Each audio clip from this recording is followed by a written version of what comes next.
পুৱাৰ ভাগতে আহি উপস্থিত হৈছোঁ গৰু যেতিয়া ইয়াত আছিলে সেই সময়তো আমি পৰিৱেশ দেখিছোঁ এই মুহূৰ্ততো দেখিছোঁ গোহালিৰ পৰিৱেশ ৰাইজে দেখিছে 240 কোটি টকীয়া গোহালি যিটো ইতিমধ্যে আমি এটা কথা উল্লেখ কৰিছিলোঁ যে চৰকাৰী যি তথ্য RTI তথ্য সেই তথ্যমতে 300জনী গৰুৰ ভিতৰত গৰু খুঁটিত এজনীও গৰু থাকিব নালাগে কিন্তু আমি যিমানটো পৰিৱেশ দেখিলোঁ প্ৰায় 50ৰ পৰা 60জনী গৰু আমি ইয়াত দেখা বুলি কৈছিলোঁ কিন্তু আমাৰ সেই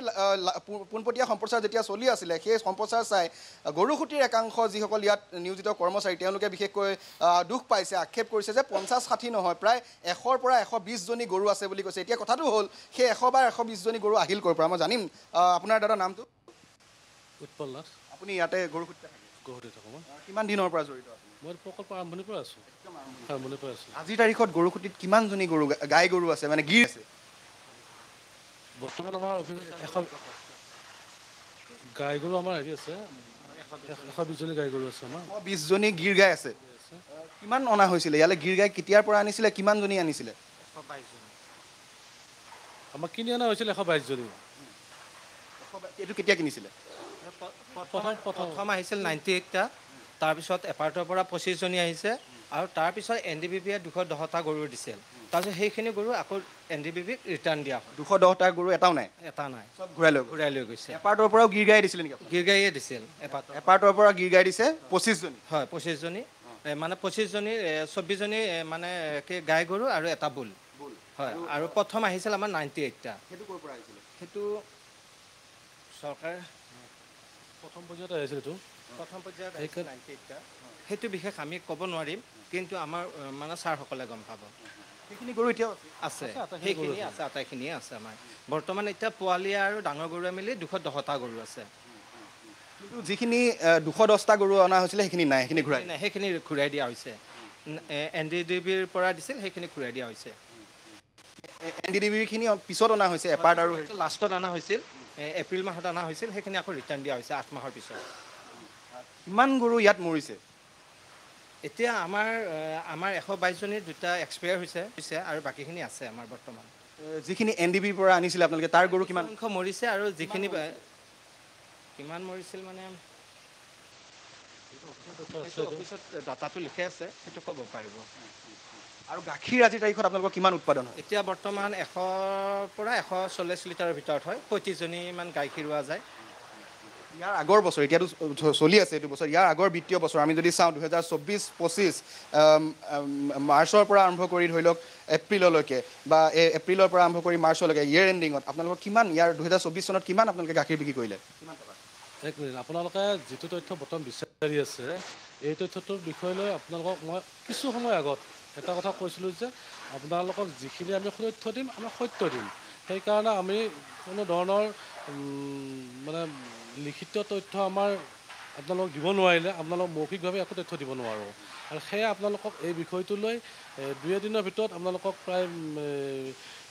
মিডিয়া যোগে আপোনালোকক গোটেইখিনি বস্তু দিয়া হ'ব বুলি আমাৰ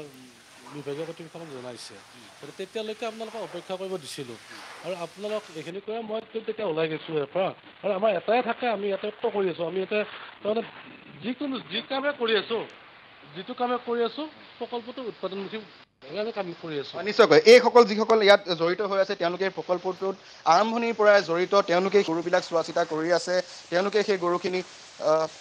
গৰুখিনি চোৱা চিতা কৰি আছে চাই আছে বিগত ইমান দিনে আৰু যিটো হিচাপ নিমিলা অংক সেই নিমিলা অংকৰ এটা অংক তেওঁলোকে ইতিমধ্যে সংযোগ কৰিছে যে প্ৰথম অৱস্থাত যেতিয়া গৰু খুঁটি আৰম্ভ কৰা হৈছিলে সেই সময়ছোৱাত চৰকাৰৰ তৰফৰ পৰা তেওঁলোকক 98জনী গিৰ গাই দিয়া হৈছিলে তাৰপিছত তেওঁলোকক এপাৰ্টৰ পৰা পুনৰ 25জনী এটা বলদ আৰু 24জনী গাই তেওঁলোকক দিয়া হৈছিলে সেই গৰুখিনিহে আজিৰ তাৰিখত গৰু খুঁটিত আছে ইয়াৰ বাহিৰে যিখিনি NDDBৰ পৰা অনা হৈছিলে বিশেষকৈ গৰু খুঁটি প্ৰকল্পৰ বাবে যি 300জনী গৰু যে আনিছিলে য'ত 90জনী ৰঙিয়া ষ্টেচনত ভাগ বতৰুৱা কৰা হ'ল বাকী 210জনী গৰু ইয়াত আহি পাইছিলে তাৰেই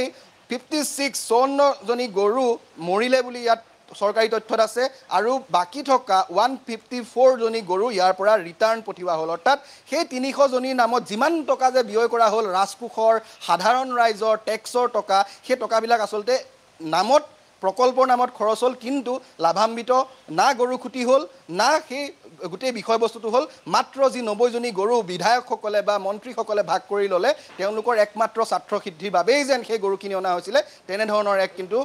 পৰিৱেশ ইয়াত স্পষ্ট ৰূপত দেখা পোৱা গৈছে